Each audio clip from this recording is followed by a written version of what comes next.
Now more thrills and spills on the slippery slope of current affairs.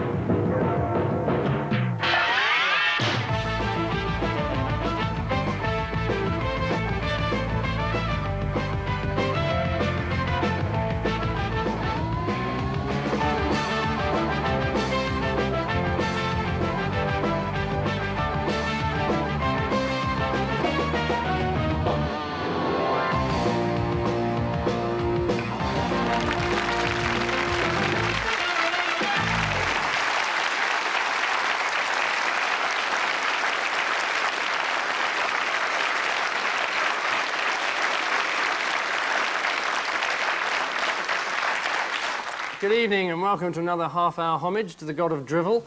In the news this week, new footage of Mrs. Thatcher fuels concern as to why Dennis hasn't been seen around for a few weeks.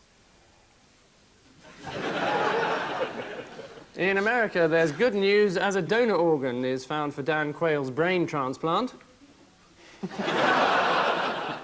And in London, the reason behind this week's serious congestion on the Bakerloo line is finally revealed.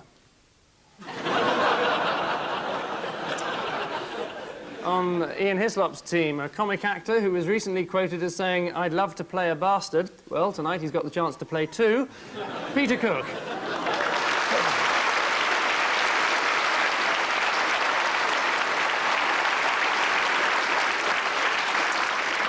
And on Paul Merton's side, the man responsible for the Hitchhiker's Guide to the Galaxy radio series, TV series, audio cassettes, calendars, mug trees, bath mats, musical socks, and some may even remember book, Douglas Adams.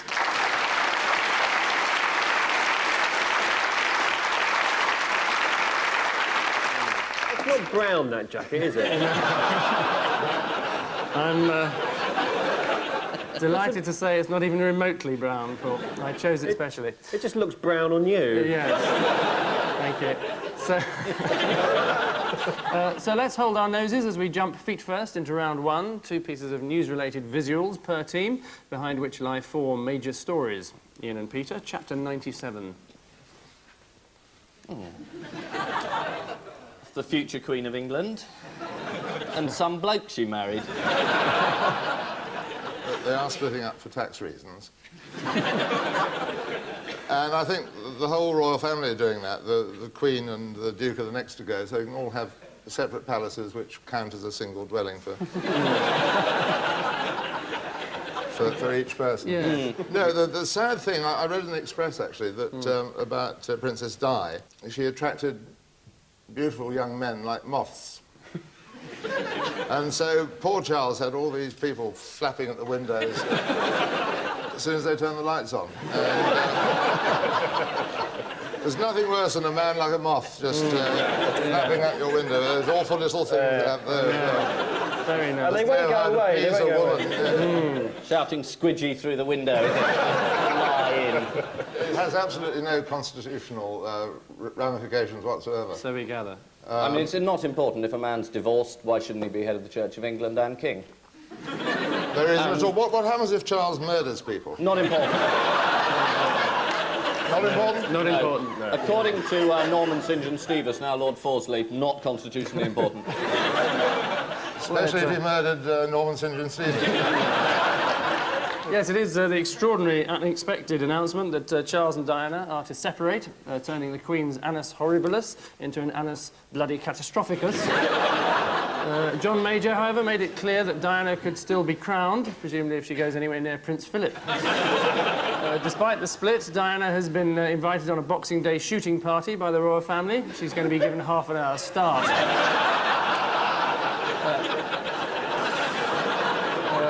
Paul and Douglas, a small family affair.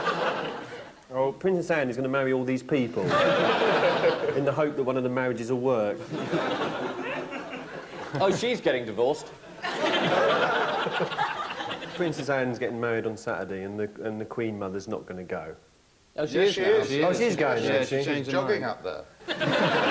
Really? It is the hastily arranged royal wedding between Princess Anne and Commander Tim Lawrence. Anne is to get married in a simple bridal outfit, just a couple of blinkers and a set of reins. Ian and Peter, what ratings war is this? This is Operation Drop Clinton in it. And it did.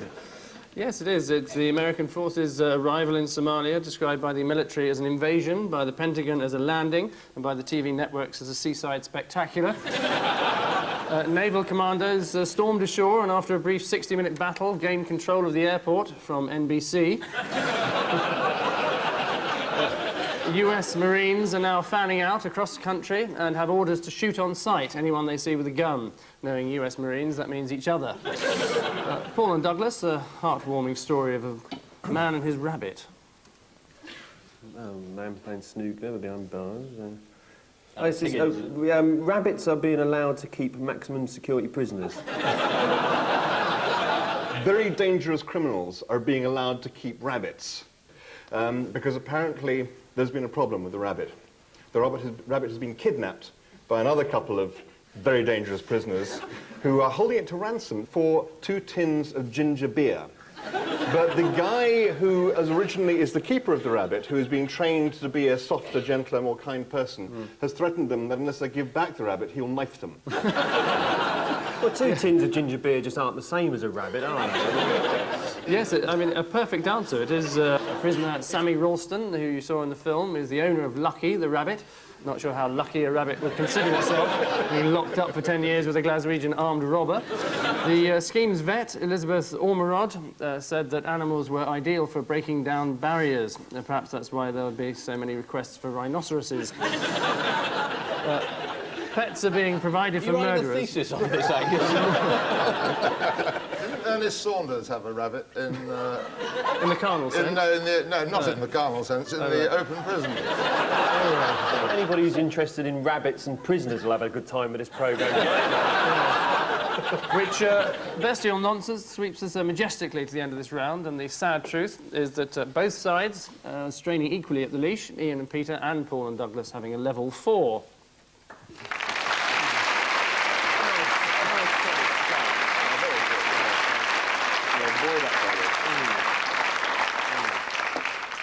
Fans of round 2 will have to control themselves a moment longer while we introduce the initial stages of our caption competition.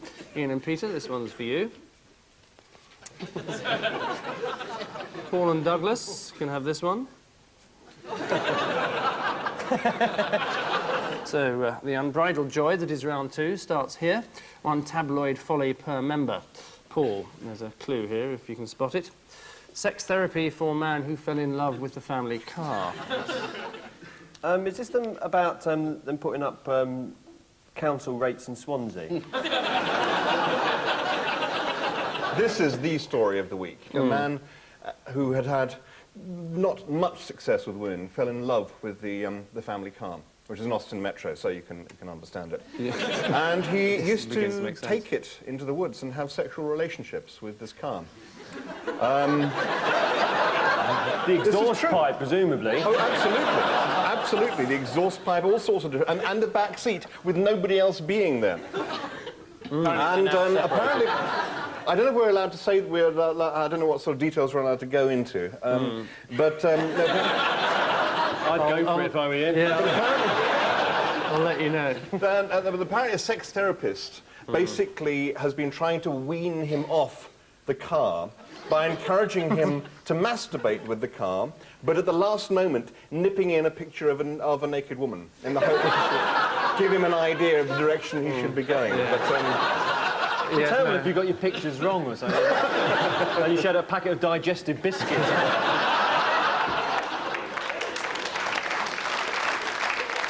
Totally embarrassing in the supermarket, isn't it? Suddenly get an erection by the hobnobs. Yes.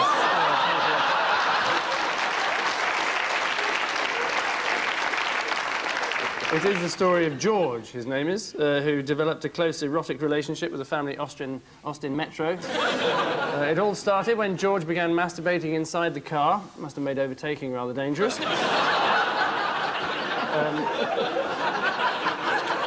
He was... Missed up his windows as well, wasn't it?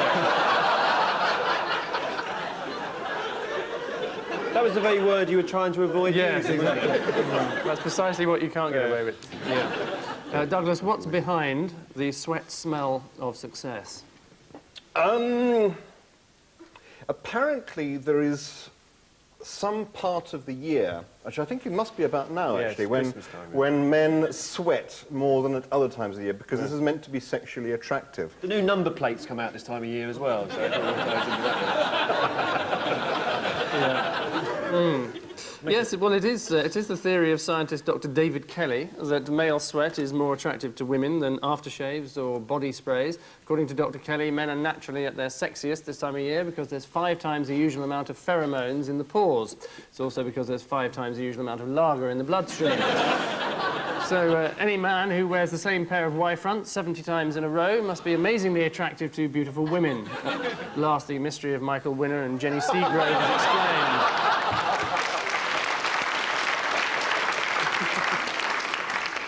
Peter, a definition of the British judicial system for you. Justice is a ferret down the trousers. I fear this is a Welsh story, but Mr. David... I won't try this accent, I don't think. It is No, Oh, I don't know, it's going rather well. or if you like, Pakistani impression. Yeah, And I do.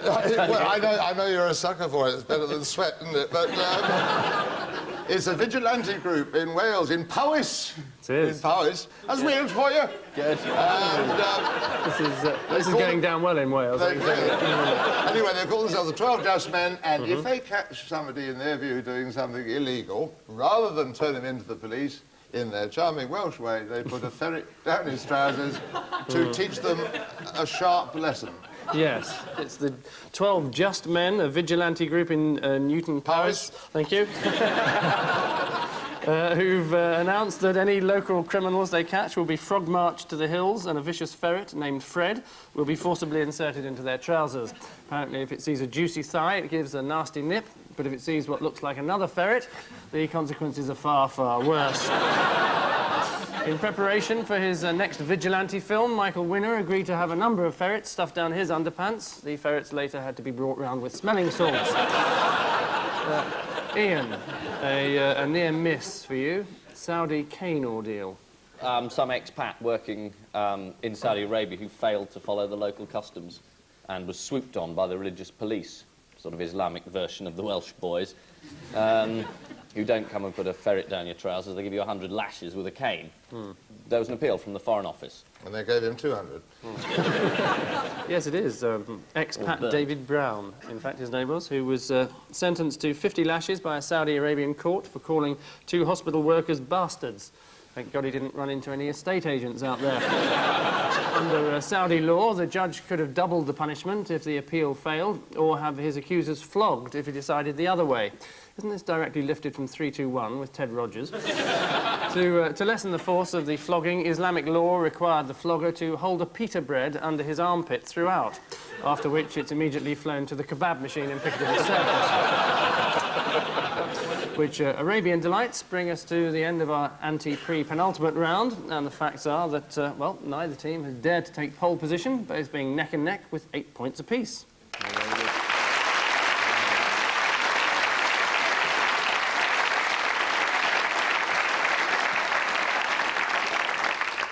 And so we blow the nose of time and examine the handkerchief of history, a nothing if not distasteful way of introducing our archive round. Ian and Peter, explain this rather strange assembly. Looks like the audience during your last monologue. You recognise Pete Murray and Which one was he? the one next to Mara Hindley. No, It's not Desert Island Discs, is it? Absolutely right, it's not Desert Island Discs. Desert Storm? We're clutching at straws here. Des O'Connor? Let's, There you go. let's see what transpired. Desperate.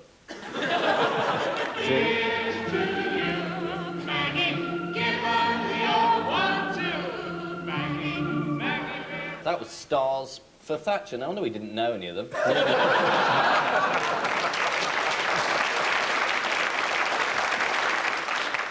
Yes, it was. Some of the audience were apparently given tickets from Scotland to London for just £1 in return for attending. By the looks of things, they were ripped off. Paul and Douglas and Aquiline, what happened next for you? The Irish Prime Minister, Charles Haughey, was at Shannon Airport to see him off. The return of the 6-month-old bird was, he said, a symbol of the friendship between America and Ireland. Well, this is obvious, isn't it? I mean, the bird grabs him by the sort of back of the shirt and flies off with him.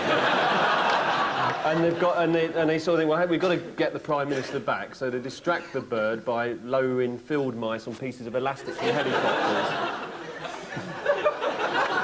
And eventually, after a 3-week ordeal, my eagle hell, I think he called it later, the bird left him up a tree.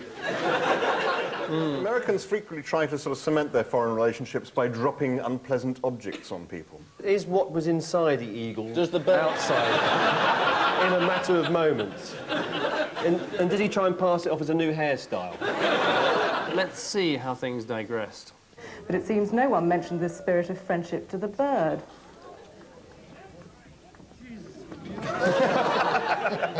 It's an eagle sent from the people of America to the people of Ireland. Makes a change from high explosives. And so we find ourselves deposited at the end of this latest round, and a quick update shows that our sympathies should lie with neither team particularly, because they both have a perfect 8.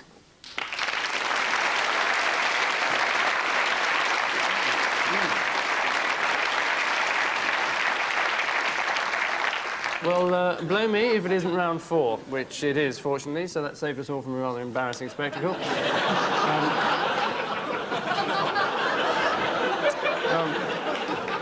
I wonder what happened under that desk.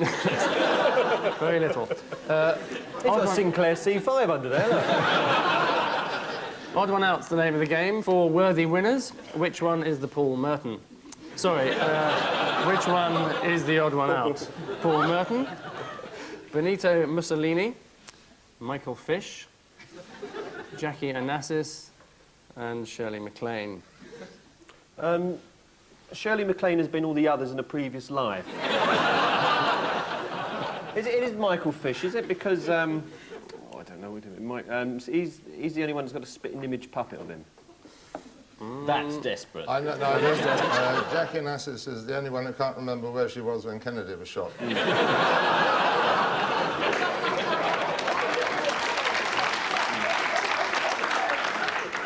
I'll give you one for getting Michael Fish, but that's not actually the right reason. The answer is that they've all had mini-series made about them, apart from Michael Fish, who's never been the subject of a mini-series, although his jacket has been used as a test card. His jacket hasn't been used as a shades of brown colour chart. Is Mussolini having a medical there?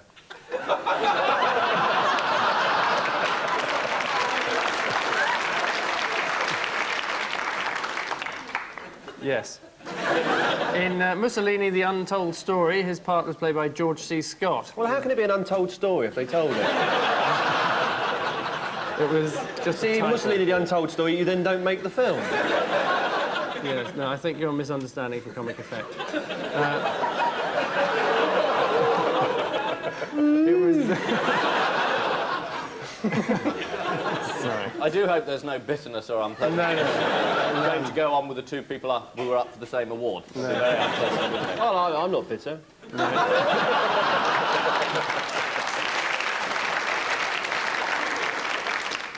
What's 2% between hardened enemies? It's Difference between first and second, isn't it? in Mussolini, The Untold Story, his Have you part been was sponsored by Mussolini, The Untold Story? Every time you say Mussolini, The Untold Story, another penny goes towards blind Labrador. I wouldn't be surprised if you said it again in a minute. Are you trying to turn this into a catchphrase? I'm sorry, not quite as predictable as that. Oh, get off me, Angus. Oh, dear.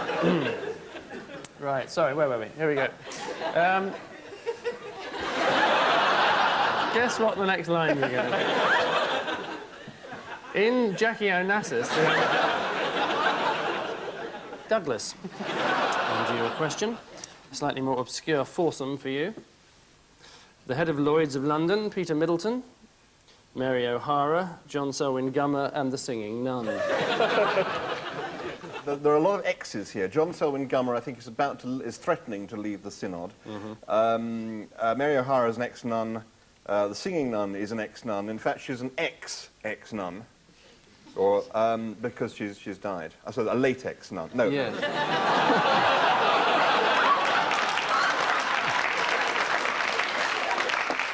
As far as I can see, Peter Middleton is the only one who has an entirely different relationship with God. With God. I'll give you one for that.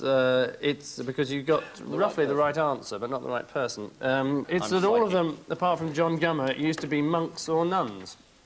Peter Middleton of Lloyd's left the monastery and now enjoys listening to latest Rolling Stones records and watching Middlesbrough Football Club. Nice to know he still denies himself earthly pleasures. Peter, four pretty faces for you. Michael Portillo, MP, Norman Scott, Jonathan Ross, and the lovely Patsy Kensit. Have they all just had babies? They've all got dogs. They've all got dogs. Jonathan Ross has got a dog. Patsy Kensit has got a dog. And Michael Portillo's dog, woof, woof, you could never miss it down its very bark down the street, can you? Portillo's dog they've tried in Westminster. Yes. It's the road, much bigger than Patsy's and nicer than Jonathan's, they say. Poor old Norman's got shot. It's all fascinating, but nowhere near the answer.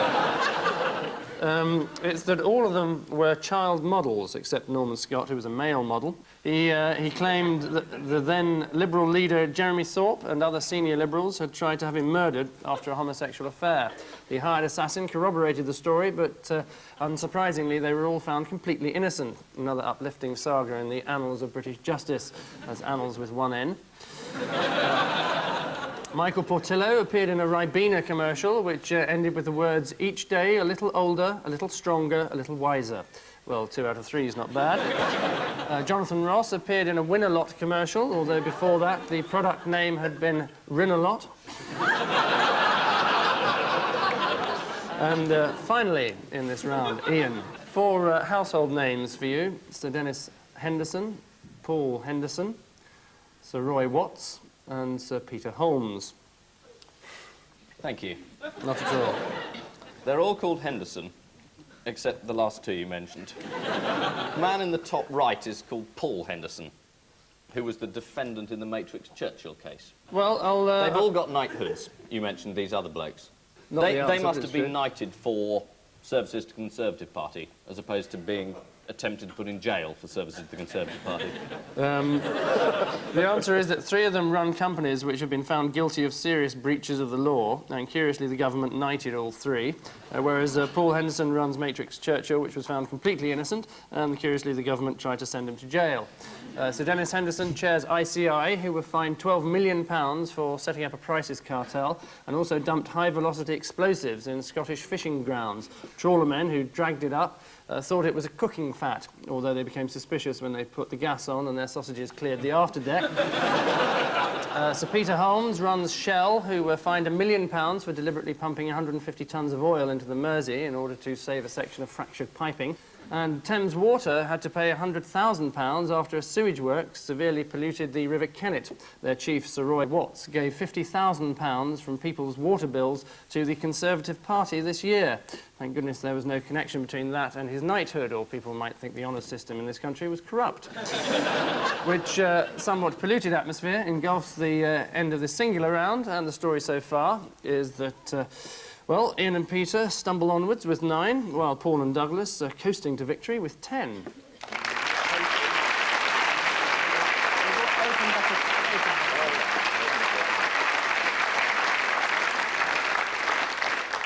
And so we round the final bend and enter the home straight as the climatic missing words round hoves into view. 2 groups of depleted headlines. In what words are they deficient? So, Ian and Peter, you're currently not first. So, you start with Tim, the ideal royal what? Yacht. Rhymes. Jelly. That's not the right answer. Husband. Husband is the right answer. husband. Very good. Husbands. Next, Norman keeps what, says PM. Gerbils. All his receipts.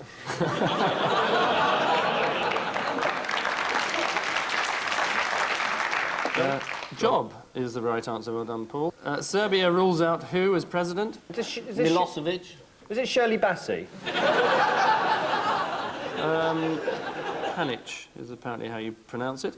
And lastly, London buses to be what next year? Late. So no change there then. No. Privatised. Privatised is Oh, that's another absolutely good right. With idea. condoms. Paul and Douglas, here are your batch. I'd love what, says Kylie. Is it a damn good scene too?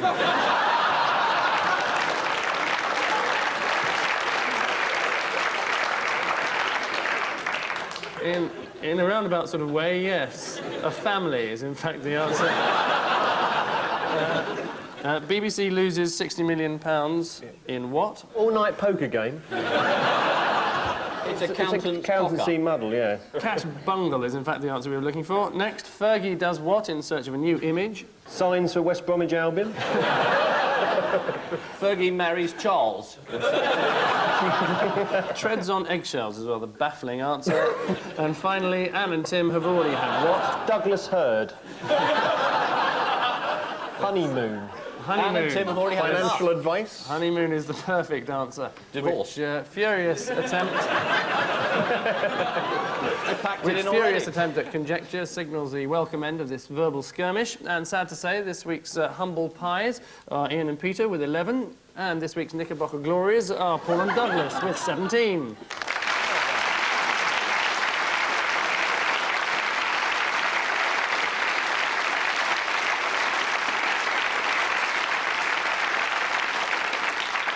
Before you go, a swift once-over of the caption competition.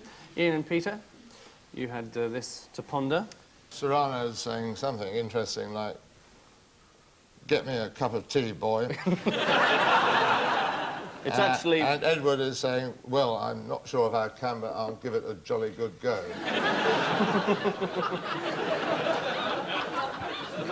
Is that Jason Donovan in the background? No, No, it's- he wouldn't be hanging around Prince Edward. Good grief.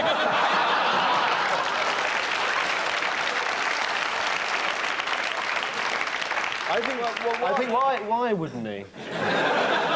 Because he doesn't suck up to the royal family. Yes. Thank you. Paul and Douglas, let's have a look at yours. She's saying, who's this fat bloke? That's the royal wedding. Tim Lawrence, Anne and the Queen Mother's turned up. Who's that with the old cow? Is this the Queen Mother judging a rather unusual heat and come dancing?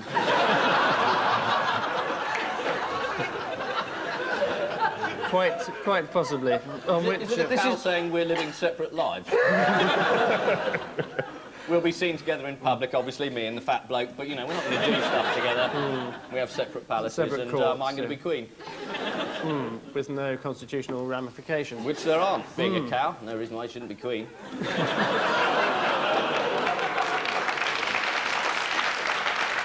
The author of the Andrew Morton book will attest. On which scurrilous note, we say thank you to our guests, Ian Hislop and Peter Cook, Paul Merton and Douglas Adams. At the same time next week, don't fail to miss our Christmas review of the year. But for now, I leave you with the news that Arsenal Football Club have found a new way of breeding strikers.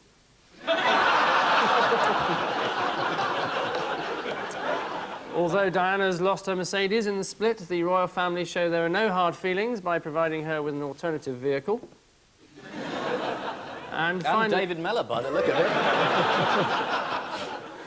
And finally, John Selwyn Gummer spots a woman priest in the forest of Dean. Good night.